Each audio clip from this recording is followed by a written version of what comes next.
Trevor.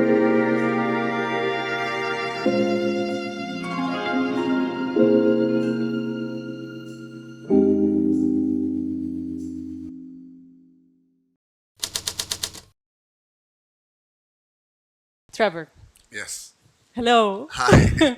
Welcome to Egypt. Thank you very much. مصر. Yes. Thank you for making time to come and to attend this live session and to attend this podcast.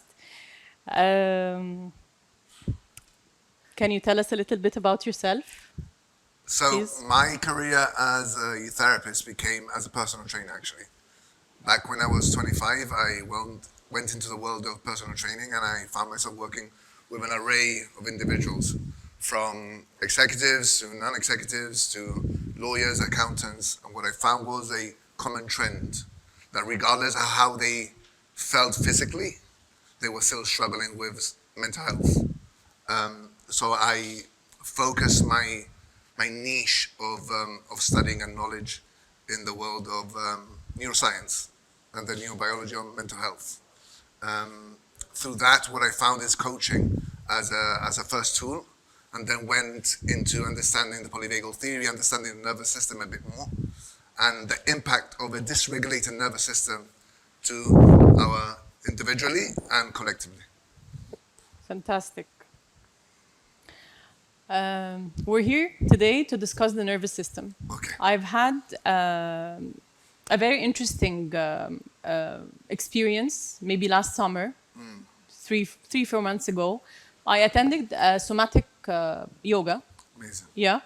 And I think for the first time, I was able to connect to my nervous system. Yeah. For the first time, I realized that there is a nervous system. Yeah. And the funny thing was that when I realized that it exists within my body, like my muscles and my organs, you can, if you have a stomach ache, you can feel your stomach. But the nervous system is just, it's kind of it was away from my perception a little bit. And when I went back, because I felt a shift, I felt a calmness, right? I started looking into it, and then I saw the cutest thing. The nervous system is it's a very fragile, kind of almost strands of light going through our body. And then that minute I just realized that I have been bombarding it with so much harshness and so much toughness, Yeah. for such a delicate Yeah. part of me. Yeah. I think it's important to understand that the nervous system is the one that drives us. Our world is seen by the lens of our nervous system. Yeah. So whatever experience that we've had in the past will stay as an algorithm Yeah. in this system that we carry that's been there since we were conceived, essentially, Yeah. and created. Yeah. So Anna, what I'm interested about today to discuss from the beginning is, what is it? What is the mechanism of the nervous system, and how does it work? How does it receive signals? How it's related to the brain, to the body? I would love to have that education to talk about the nervous system as a being on its own. So in order to understand the nervous system, we really need to understand what it is, and that is the vagus nerve. We have 12 cranial nerves that run from our cranium down to our body. The difference between the vagus nerve and to any other nerve comes from the Latin word of wonder. The vagus nerve wanders around the body, innervates every organ. When we talk about the nervous system, we specifically talk about the relationship about our experience, the external factors, and how that affects that vagus nerve, and how we can regulate the vagus nerve. Okay. So the principle of it, we've got 3 principles, which is the neuroception, the hierarchy, and then the co-regulation. We believe through the polyvagal theory that the nervous system has 3 states: one of protection, one of connection, one of protection, and the other of disconnection. The ventral, sympathetic, and dorsal. Okay, that's a kind of a reaction of the nervous system, or what is it? That's a reaction to cues of safety. So have you ever been into a restaurant and you walk in and you're like, this doesn't feel right? All the time. That is the neuroception. Your nervous system has caught wind of something going on that reminds you of a past event or feeling. Mostly feeling than the event. Remember that trauma is not the actual event, is how we respond to it. Yeah, I love that. Take me again back to the three stimulus to the nervous system, and just can you break down like the restaurant example, like how it affects how So it. that's your neuroception. So what we have is a state of connection, and that's your ventral state. That is from your thoracic up to your brain, and this is what we call the social engagement system. This is when we feel comfortable, we're talking to everyone, we feel engaged, we are one with the place, and for the first time we feel completely comfortable, right? I love that feeling. Yeah, and you feel safe. It's Yeah. all about safety. You feel safe. Yes. There's a support there that you can't see, but you can feel, right? Of course. The sympathetic, which is the next stage, is your fight or flight, which people consider to either or I fight or flee, right? Within that space, what you find is your nervous system starts getting tighter. This is why you start feeling in your stomach. This is cortisol levels start rushing. We've got an element called the SAMS, which is your sympathetic adrenal medullary axis, and that is when your body is rushed with cortisol in order to react to something. So in this state, we are mobile. We can function, but it's causing an internal dysregulation. And then what we have is a state of disconnection, and that is when your body can't take it anymore. That's the freeze. And Like this is when you that's a get. freeze and collapse. Yeah. Freeze can also happen in your sympathetic, but normally happens in that state of dorsal, which is your body shuts down, stomach cramps, you don't feel well, your digestive system is trying to hold energy and to save you. You're in a state of survival. Okay. What's the normal, like I think we were discussing this a little bit, what's a normal reaction? Let's start from there, because I know that for like everyone knows that I've been on a journey of like self-mastery or healing or whatever it is. I mean, I think everyone is.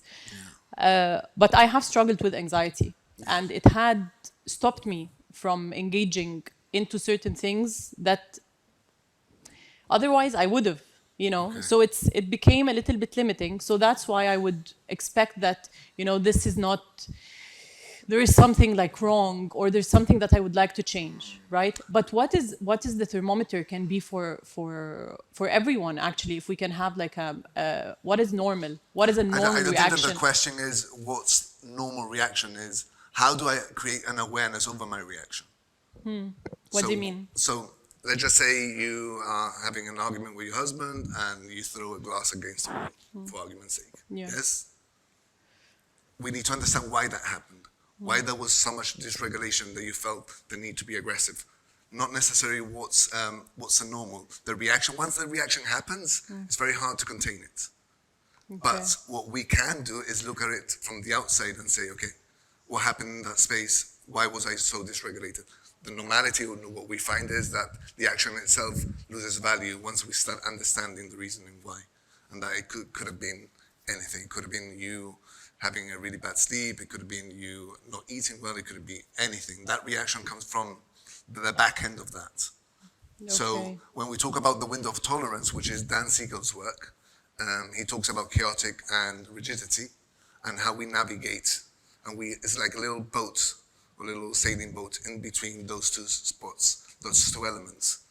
What we know is that a normal reaction to an adverse situation is the skills that you've been able to attain and to be able to stay within that window of tolerance before you go into rigidity, which is everything needs to be this way, or chaotic, I'm done. Okay.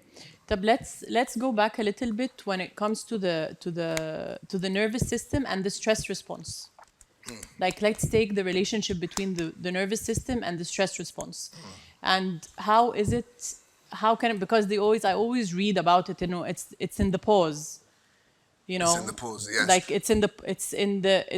like you're saying, it's not in the reaction, it's the response, because I want to be in a space where I would respond to an action, because obviously if my husband throws a glass of water at me, that's like that's a detrimental action from his side. Totally. Maladaptive. That doesn't Maladaptive. Yeah, but how I react or how I respond, that's up to me. So what right? we have is stimuli and response. Yes, and exactly. in between, Gabo Mate says it's trauma.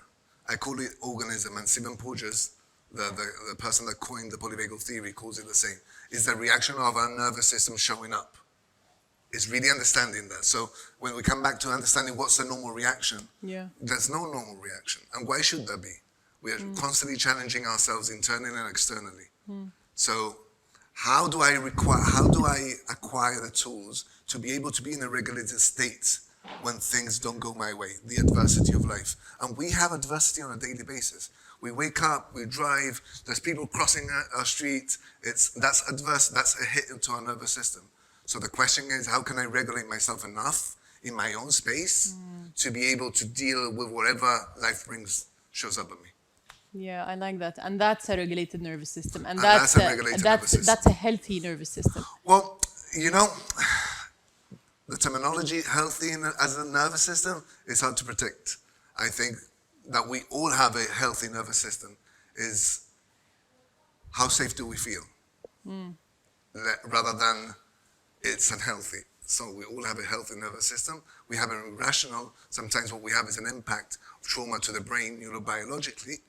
But when it comes to the nervous system, we all have a healthy nervous system. It's how safe does that nervous system feel in the environment that you're in? I like that. It's hopeful. I like that. Yes, because I always feel like I've kind of, when you overwork or you overparty or you kind of crank it up a little bit, I always feel that maybe I'm and I feel like people can relate to that. I've damaged my nervous system somehow, or I've overextended. And that could potentially be true. Yeah. It's what you do subsequent to that. Allowing yourself to have a little compassion for yourself. I think understanding your nervous system and really feeling the nervous system, getting the awareness of the nervous system is more about how compassionate can I be? Can I be compassionate to myself as I am with others? Compassion is such a big. It's such a big thing when it comes to self-work. I feel because I maybe sometimes a lot of us would relate as well. We kind of get a little bit hard on ourselves, right? And maybe in compassion, there's that space. That space that you hold, the space that you hold for yourself, right? Yeah, absolutely. طيب, I would like to now discuss كده a little bit trauma. Okay. And what trauma is. Yeah. Like how's it formed? Yeah. And there's little and there's big. Like there's little traumas and there's big trauma and there's cosmic trauma. We've all been going through a phase of everything around us is pretty traumatic in itself, So I would like to dissect or shine light a little bit about this, because how now it kinds of anxiety is the name of the game, and the word trauma is the name of the game, and the word toxicity, which is, sometimes it's valid, but sometimes it might be an overstatement, or sometimes worse, it could be an understatement. I think for that matter. Yeah, I think it's interesting because the word trauma, my belief in trauma is that trauma is anything that shows up in your present moment from your past, anything. Can you explain a little bit more? So that means our nervous system, like I said earlier, we see the world through the lens of our nervous system. And we at one point we thought that trauma was psychological, and now we've understood that it's physiological. That means it's how we feel. There's a beautiful quote from René Descartes, which is, I think, therefore I am. Stephen Porges changed that in the concept of I feel, therefore I am. Therefore, if I'm struggling with, if I've had an experience in my past that's caused adversity and I've had to adopt a coping mechanism in order to survive, anything in my future, unless it's resolved, anything in my future that could potentially remind me of the experience, my nervous system is going to show up adversity to it in order to survive. That is trauma. Yeah, I relate to that. I think we all do, right? Yes. Even myself, this morning coming here, I'm nervous, I'm excited, my nervous system is showing up, and I'm thinking to myself, okay, why are you anxious? Why do you feel this way? And so is that creating the awareness of being able to pause and say, notice, name it, and nurture it. That feeling is beautiful. So the moment that you feel anxious, close your eyes, go into the image of it, Notice it wherever it stands in your body. Name it. What's going on? Is it anxiety? Is it stress? What is it? And then nurture it. Okay, I'm compassionate. I love myself. It's okay. We're good. This is only normal. Yeah, holding space for oneself. I guess this is how it is. But sometimes that's not accessible. Precisely, because you're highly dysregulated. Yeah. And this is why your cortisol levels show up. This is the fight or flight.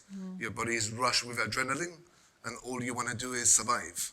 And that's very normal. This is why I said earlier, which is it's important for us after the event to look at it.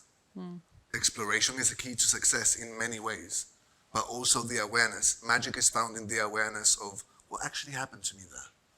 Why did I feel like this? What's going on in that space? And being able to explore it, whether it's with yourself or with that sort of support network that you have. And what if you don't want to do that? That's, I'm think serious. That's a very good question. Yeah, because I mean, I even when I'm preparing, like I keep on looking through the notes, and I'm like, So the I risk, don't want to go there. I don't want to go. I see the word Yeah. trauma, and I'm like, I don't want to do that. because You know? I feel, this is why I often say sometimes the pain is not as heavy yet, but it Yeah. will be. I think that when we don't address trauma, eventually we'll have to address trauma. And unfortunately, I relate. those who are parents, and I say this a lot, if you don't do the work, unfortunately someone else down the line will have to. So either you take responsibility for it, or someone else would have to. Which is a very hard that's a statement. hard truth. That's a hard truth. But I relate to that because I always say that my main motive to do the work, to explore this whole space of self, Yeah, was for my daughter. Honestly, there we go. honestly, before that I couldn't care less.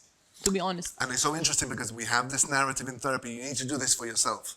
And I think we need to come back to the collective goal.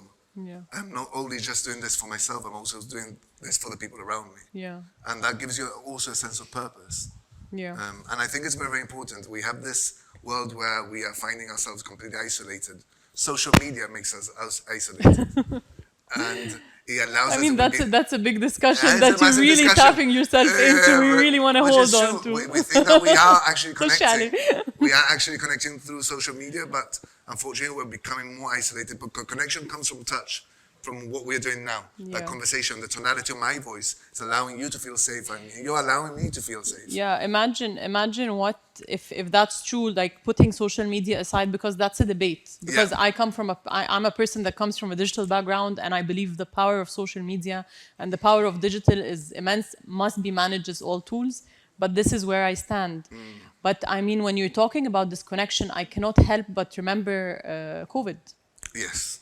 And I cannot help but remember how this would leave, I'm not going to say a mark, but like a dent into our Absolutely. psyche, And you know? we've seen a surge on anxiety and depression Yes. since then. And the reason why is because we are the biological imperative of us to connect to others. And we lost that for a good period of 2 years, right? And it's so interesting because my son is 20, he's going soon to be 21, and he went through the stage of socializing that was completely taken away from him. Is up to now that he's 21, is getting to go out, meet friends, but it's taking a long time for him to catch up. Whereas in my time, I was doing that at 13, 14, right? Yeah, I think I would relate with my daughter's development and how it affected her within the COVID, and it did leave a dent, honestly. Yeah. I think that the people that paid the price, or the population that paid the price, was adolescents. That's MDD, the major depressive disorders, have surged in the last 5 years because of the same thing. Remember that they are still developing. Adolescents at the age of 17, 18, that brain is still growing. Yeah. They're still getting to know who they are as individuals. Yeah. That nervous system is trying to figure out what role they take in society. Okay, so let's have that example where we had a massive trauma like this connection that was created from the COVID. Yeah. And how do we work ourselves back? So like, I mean, that's a global trauma that we can now maybe at ease look at it, you know, because it had the time to not to be so intense, you know, or so gripping. So how can we look, like how can we work our way from that into connection again. Because I think I completely agree with you that I think within connection and within sitting together and within holding space for one another, Yeah. it does create, like, I mean, I can do the work alone. It would take me months. Yeah. And then if a friend of mine just comes in and give me that hug, I'm like, I'm good, you know? Yeah, yeah. So let's like work our way from this kind of connection to this kind of how do we find our way back? I think that patience is key. Patience, and I come back to the word compassion, but I think patience more than anything else. Really understanding that not everyone's there yet. That's one. But if it's individual, that's an individual perspective. I guess having the right support around you is what we say. Re-establishing community is the first step. I like re-establishing. Re-establishing I community. think the key is re-establishing. Precisely. And Yeah. also understand that you're no longer the person that you were. And therefore you need to have a lot of patience with yourself. Oh, I love and that. understanding that your nervous system will show up in ways that has never shown up. And you need to have the skill sets to be able to address or at least to hold the space for that too. And I can I hold like my, say for example, you said when you go into a crowded restaurant Yes. and your nervous system is triggered, Yes. right? Can I hold that as intelligence? Like maybe my nervous system is telling me I should not be here. Well, or if we were Because to... and why am I going there? Because this is in the re-establishing connection. Yes. Because now we have an option to re-establish what works for us. You know what I mean? Precisely. Beautiful. So what works for you? So what you need to do, expose yourself to those elements, those situations, and understand first of all that you're not going to catch fire, which is something regardless of what happens, you're not going to catch fire. Your nervous system might show up, and it's okay to leave, but also understand that by leaving, you're just feeding into the negative bias of, I can't be in that space. I would, for example, if I were to walk into a restaurant, and it's happened to me in the past, the next time round, I will go with a friend that I feel safe with. Oh, I like that. And then I'll have certain sort of protocols, and I did this today. I've gone to a bathroom 3 times, wash my hands, and this is the way I calm myself down. Just washing my hands. I say, okay, and that's essentially bringing feeling back to my body. I say, okay, you're good. And I think this is what, if we explore life from a place of playfulness, what works for me, what doesn't, it becomes interesting. It becomes a place that you want to really explore. Okay, so if I go into this space and I feel anxious or something's coming up for me, what's going on for me? Okay, what can I do to feel better? What can I do to regulate myself? I like that. I like that because it's very empowering. Because as I told you before, I have been struggling with that space, and I'm like, you know what? Okay, fine. This I can't go to a place like if a place, I can't go to a concert, for example. Okay. It's like overwhelming for me, the music and the people and the way out and like everything, like Okay. I need to find a way to escape this. I always, like, that's Makes always the sense. feeling where you need, like, okay, how am I going to get out of here, Okay. And, but today, I would love to take my daughter to a Coldplay concert, for example. Okay. So I have to do the work. You have Like, to do I the work. feel that it is, I'm ready to explore the way back to that, So sometimes places are just inconceivable for me to go to, but after a while, with patience, they're like, maybe I'd like to do that, Yeah, and I think it's beautiful the way that the sort of example that you've placed. Yeah. Because it allows you to bring someone that feels very safe into that space, which is your daughter, right? And you want to explore life in a way that makes sense to you. Yeah. The work that needs to be done by the looks of it is what's happened in the past that's causing this disruption here. And that could be the tiniest event in your life and feeling that you're not even aware of. And this is where EMDR shows up a lot. Yeah, I was just gonna ask you. This is EMDR is it's not a diagnosis-based therapy. It's more of a memory-based therapy. We go back into memory and we find ways to process the maladaptive memory that we have. Can you explain this a little bit Yeah, deeper? so what we understand through EMDR is that trauma is a maladaptive memory stored in your body. So something that happened back in your day, and you couldn't verbalize it because maybe you froze, and that there was no rupture and repair. There wasn't a repair on that. You just moved on, false reparation. Yeah. So your body just kept the memory of the feeling of what happened back in that time. So what we do is in the EMDR, we take the client back into that space, and or either we give them resources that they didn't have then in order to be able to resolve it. What do you mean by resources? We can bring a wise figure, a nurturing figure into the space. So let's just say I went to the park as a child, 7, and I fell, and my mum wasn't there, and that's causing a disruption in my present moment.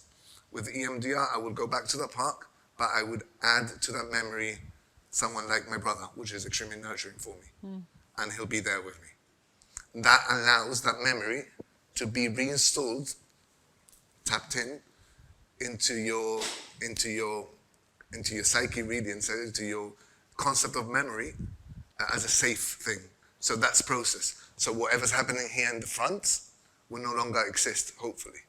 Yeah. Or it could be a thread of traumas that we need to go through. So that trauma created that trauma created. And that's what EMDR does. We go from place to place. That's why when we say in EMDR, just go with it. Because the mind is extremely intelligent. And it will go, and it has an ability to heal. And the body has the same. This is something I need to emphasize. If we allow ourselves to heal, the body will eventually heal on its own. And that's beautiful. Yeah, I think that's one of the most hopeful, hopeful thoughts that I always think about. You know, if I get wounded, the scar is gonna close. Yeah. So there's a very physical representation that my body is 100% capable of healing as long as it's within an environment. I was about to say. And yes. Exactly. So it heals because you're not putting dirt on it. You're not putting any other substance that could create a further wound. So your mind and your brain is exactly the same. Yeah. We need to be surrounded by people that may allow our nervous system to feel safe. Remember that when we talk about the nervous system and the brain, they're obviously connected. But the most important thing to value is that the moment that you're dysregulated, your thinking brain goes offline. So this idea of you being in a stressful situation and being able to think clearly, it's practically impossible. Yeah. Because it's something that you build yourself back to. You build on the regulation. You get the skill sets and the tools to be able to regulate yourself in stressful situations. But once it's engaged, that HP axis comes in and hits you, the fight or flight, your thinking brain goes offline. And the one that works dramatically is your amygdala. And that is your sort of home surveillance system, is shouting and saying, this is what we need to do, and this is what... And that's where people say, I can't remember what happened. That's true. I just lost it. And it's because for that moment, everything was completely dysregulated. Okay, so there's 2 parts that I want to explore further. First part is what is, again, because there's the environment and there's also what I do to, like how I feed myself, what I consume, because it's not only like your stimulus, you're collecting things all day, right? How do you pick and choose, you know? You don't. Your nervous system does. You have no control over what makes you feel safe and what doesn't. You can create an awareness around it, which is I go into a building or into a restaurant and I feel this way. Okay, I need to go back and explore that. But you can't pick and choose. Your nervous system is an algorithm of your past experiences. Good or bad. I might love the color green, and the moment I saw you made me feel safe. But that color represents in my past something that made me feel safe then. And I didn't choose that. That was subconscious. This is what we call the neuroception. So neuro as your mind and your brain, and ception as perception. So you don't have really control over it. That's a big one. You don't really have control over it. And this is where, and it's so beautiful because this is where the inner critic shows up a lot, right? In our space, you should know this, and you should be doing this and that, this, that. And sometimes it doesn't really work like that. No, it's interesting because there is a sense of responsibility. Yes. You know, there is I would call it a detrimental sense of responsibility where I need to make sure that everything. That's your inner critic. أهلا بيك. There we go. That's your inner critic. It's so interesting, isn't it? Because Yes. the inner critic and the OCD elements that we have in our life are very closely related. Yeah. And what we find is a lot of people, unfortunately, a lot of people that have been diagnosed with OCD, it does derive from an inner critic, because the inner critic that showed up then helped the person survive whatever they were going through. So like my mind is reassured and it keeps on reassuring, and if I keep control through my inner critic, I'll be safe, right? Is that the logic? Like, is that Make me understand that a bit more. like if I go into an experience and how I think I controlled it by preparing and by like, you know, being very rigid and making sure that everything is fine. I think you can relate. And things go well. Yes. So like there's that reaffirmation that I was the one who created that. So I need to, like, that inner critic is keeping me safe. Totally, and that comes with the fight or flight. Yeah. So that's your fight or flight engaged Yeah. in that space. So I'm not in joy at all, huh? Yeah. I'm in survival. Totally, Okay. absolutely. You might get glimmers, and this is what we call triggers and glimmers within that space, but your whole nervous system is in a fight or flight stage. Yeah. And the reason and the question for you is, what would it take for you to trust yourself? Yeah. That's a big one. What would it take you to trust yourself? Like, I mean, yeah, of course. Yes, 100%. A Okay, few? please. Like, I mean, I would like to explore that with the audience. I mean, what would it take? What was the question? What would it take to trust? For you to trust yourself. For me, For you to trust the fact that if you go into a place of adversity, you're going to be able to deal with it. The reason the inner critic shows up is because he feels, or she feels, if you want to call it he or she, really depends, feels, Yara can't deal with it. So let me just step in and make everything very rigid. And it's what we call the managers in our lives, right? Yes, I relate so much. There we go. It makes you feel safe, doesn't it? I think that's Yeah. it's a valuable lesson. Well, but the impact of that is the one that we as therapists look into. What's the impact of being so rigid in your life? Because that inner critic gains power from it. And if it shows up in one element in your life, it'll show up another. And at one point, it will take over your life. And this is OCD. Yeah, I relate honestly to that sequence يعني. Yeah, whatever, yes. بس استني يعني لا اي حد عايز يتكلم في المايك عشان يبقى طالع Okay. في التسجيل يعني. I know it's uncomfortable يعني it is uncomfortable, it's fine. لا طيب.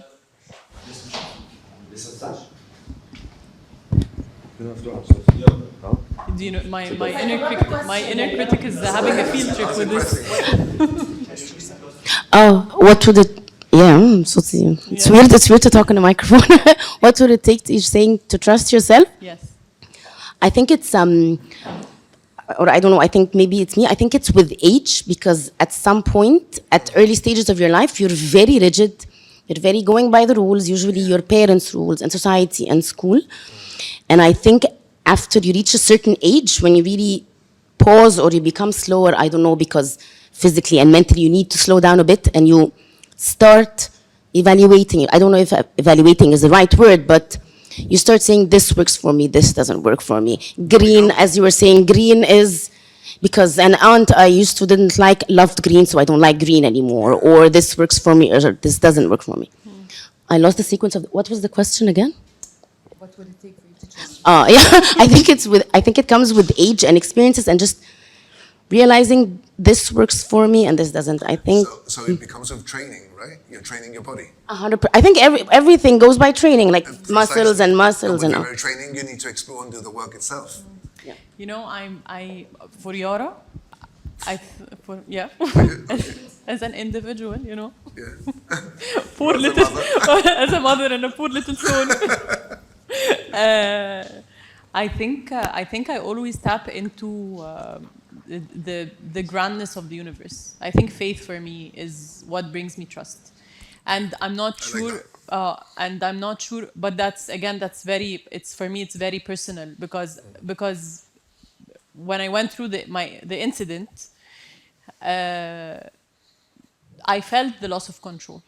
So the loss of control is a fact, became a fact that at a certain point, Yara will not have control. And this I haven't tasted before.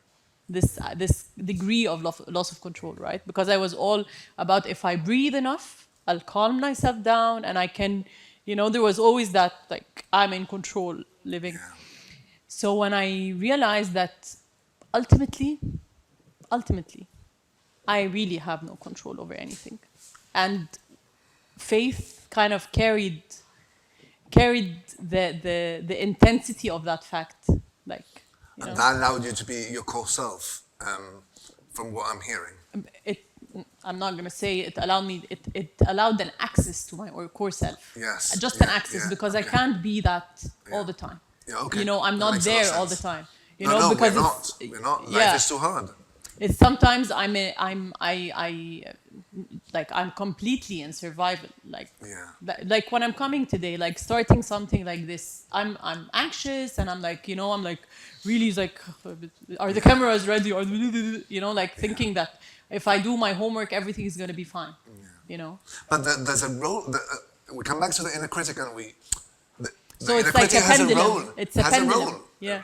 Of course, the reason why we live a structured life is because that inner critic shows up in a particular way. The problem becomes it's when it runs your life. Yes. In every element of your life. Yeah. But through certain moments of your day, you need someone to say, hey, check this, check that, being checked with yourself. Yes. لا عشان يطلع الكاميرا معلش. I just want to ask, when you're saying what makes you trust yourself, I feel, yes, we always want to depend on ourselves only or our own experience, but I also feel our outer circle. Totally. Yani for me, as a parent, my parent did not let me trust myself. But yani, no, she did. No. Just joking. But in general, I'm feeling I was always blessed with friends like her, that made me trust some decisions when I'm very scared. So I feel also our outer circle of picking the right helps us trust ourselves, and then we, as you were saying, when we do it, Take that. okay, we can. So this is what I call scaffolding. We have people in our life that become scaffoldings, and they hold the building, and we are the building. And sometimes we don't need the scaffolding, and they'll be just slightly apart from it, and then we need the scaffolding again. And this is what co-regulation is the understanding that our nervous system feels safe with other people's nervous system or people of that circle. And the most beautiful thing about having that awareness is calling it out. Don't just let it sit. Say to friends, you mean the world to me because this is what you're doing to me. And allowing that creating that safety in language. One of the things that we have is the explicit and the implicit. Implicit, the internal, explicit is the language that we give. What's the value of having all these emotions without being able to verbalize them? Yeah, I like that.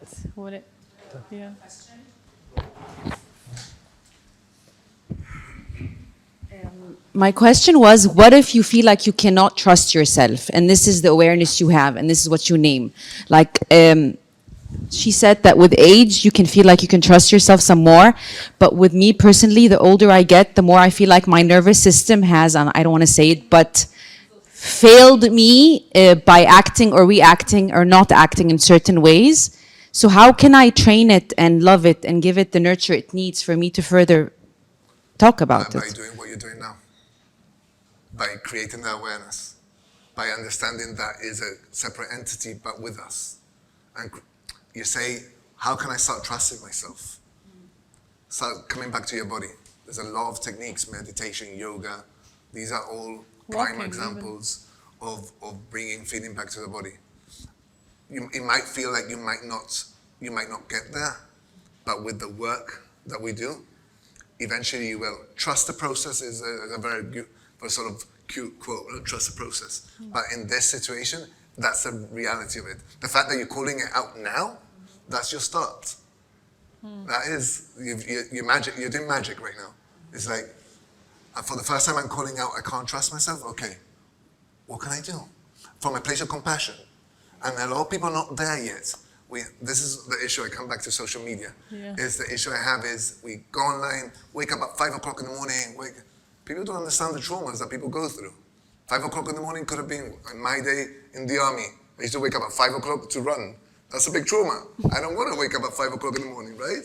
So I think that social media has sort of very succinctly, concisely put everything very easy for us to access. And sometimes it just takes a long time. And be okay with that. Please. Please. Two questions, completely unrelated, but one about, do you think a lot of people are going through issues nowadays because our bodies are not made to deal with so many people? Like, I think before you were in a community of like 100 people or whatever, but now you're just constantly having to deal with so many different people and different types of people, different situations, and probably social media adds to that as well. It's because we never heard of any of this back in our parents' age. So it's weird it's coming up for everyone now. So that's one question. Second question about the trauma. You said it's a memory of the feeling of something that happened. What if you not only don't want to access it, but what if you can't remember it? And this is well. Like I know there's something there, but I can't. I try, but I can't get there.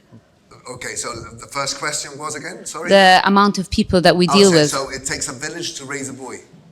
That's what we used to say, right? Our nervous system is wired for co-regulation. Yes, you're absolutely right. The shifting of states is becoming very apparent nowadays, and we can't deal with it. So we go from ventral in one moment, sympathetic, into the dorsal, we're coming back again. Whereas before, like you said, in a small village, things were very sort of gradual, mundane, very gradual, very mundane. We knew what we were having the next day. Everything felt very safe. So yes, absolutely. And it was controlled, so I didn't have the need to control. And I think Organic as well. Now it's True. not organic. Very true. Absolutely. Absolutely. And I think I come back to the same thing.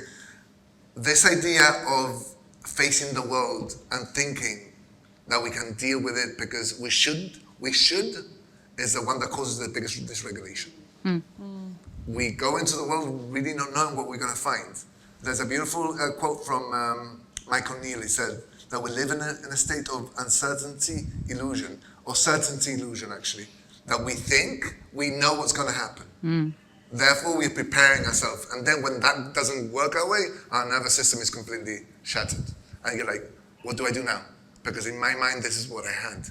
Whereas before, there was a sense of safety because life was quite relatively safe. Yes. And the second question was? If you can't remember the trauma.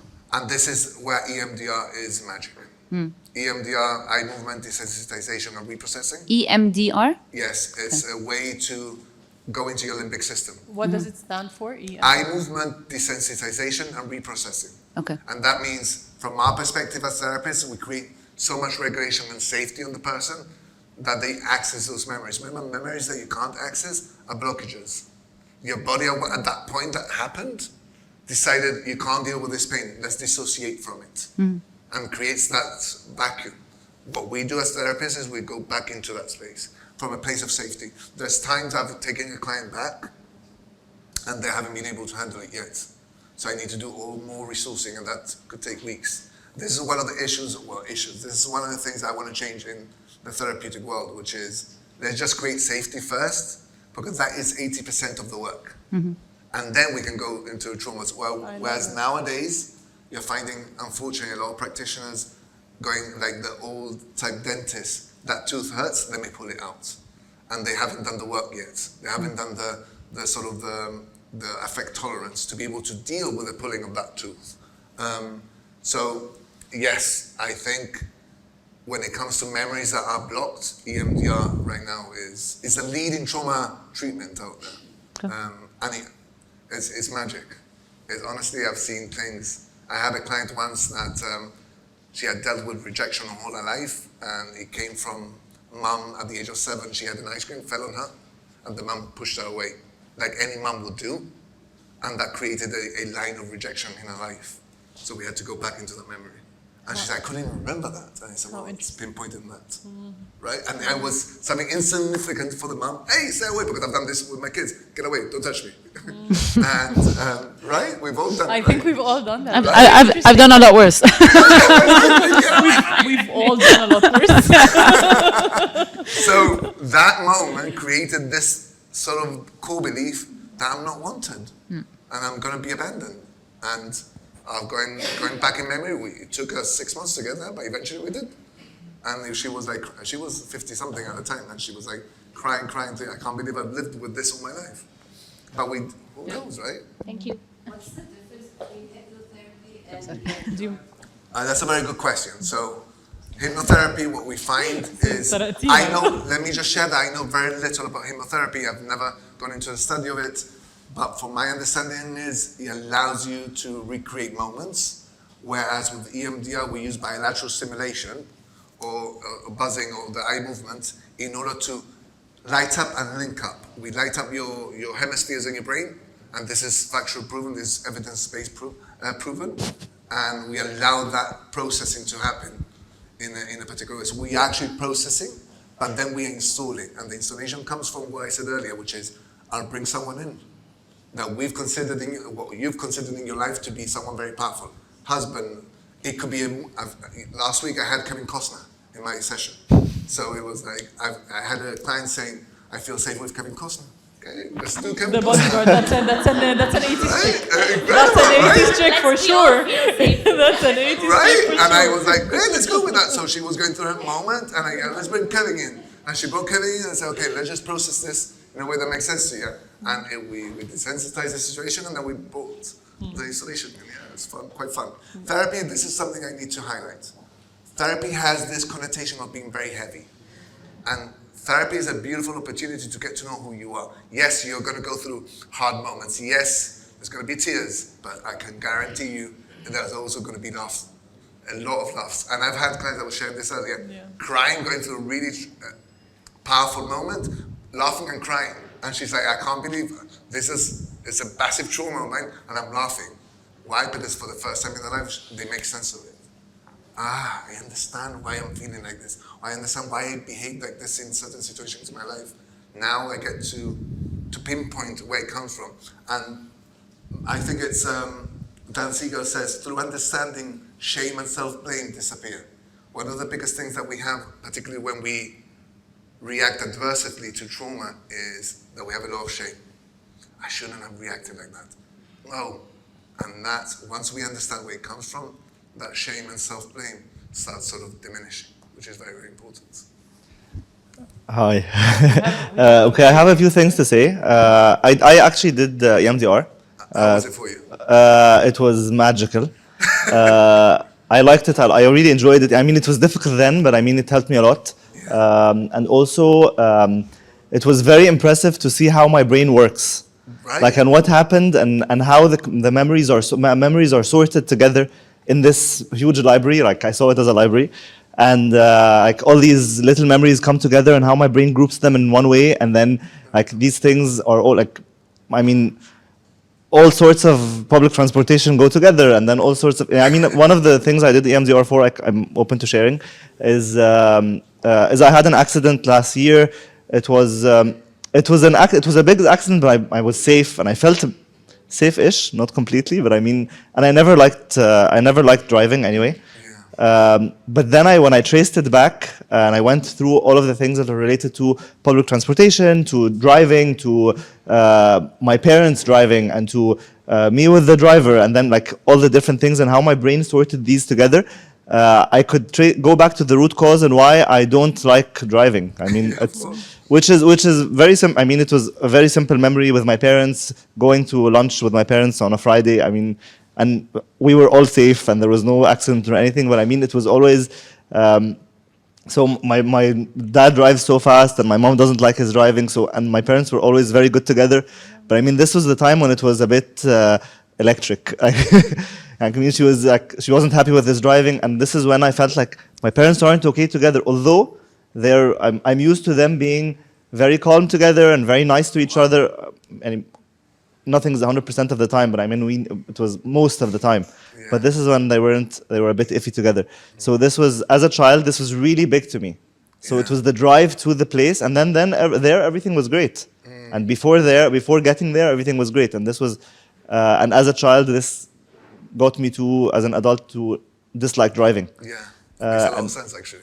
I mean, it was, and there's more to it. I'm sure you understand, but I mean, this is a whole experience. And when you tap into it, you see how your brain sorts all these things, and like you connect all the things, and all the great memories and all the really ugly ones related to that area, and then becomes that you're aware of this box or this part of the library, which was great. A beautiful saying. I think Phil Studd says, life is a set of pearls, and in every pearl there's a little turd. And you just need to find out which one it is, and how that's influenced the next pearl, and the next pearl, and the next pearl. But everything is what you've just said. Everything is connected. I could have had a moment in a beach, and then I go to a pool, and I have this. My body reacts equally to it. So I hate both, and you start hating this and doing that, and it's all connected to one precise moment. So there's I want to say something else before we got into the EMDR.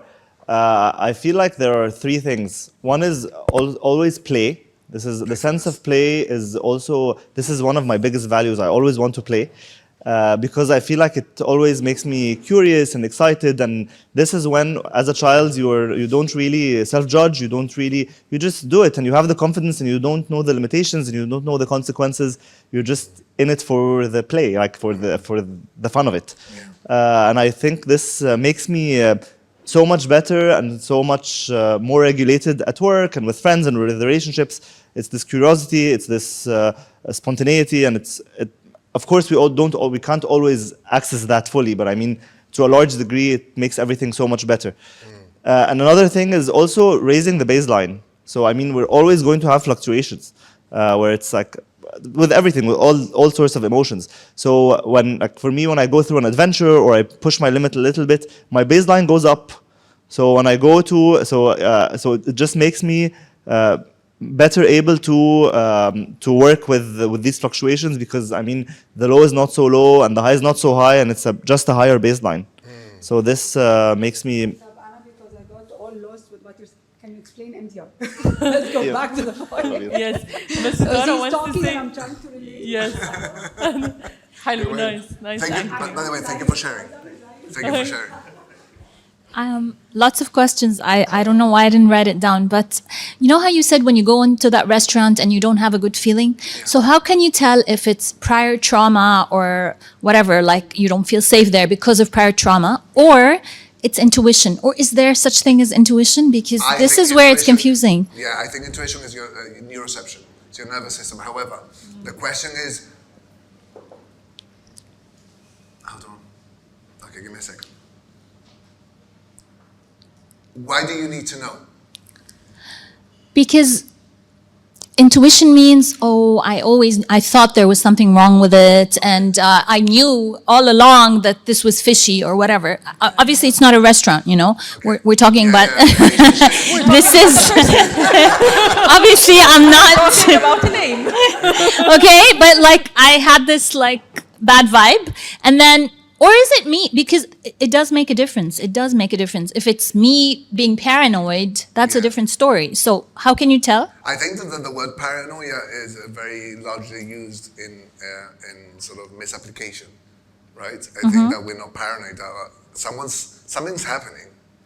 And I think we shouldn't be questioning why it's happening, more of what can I do with it? Okay.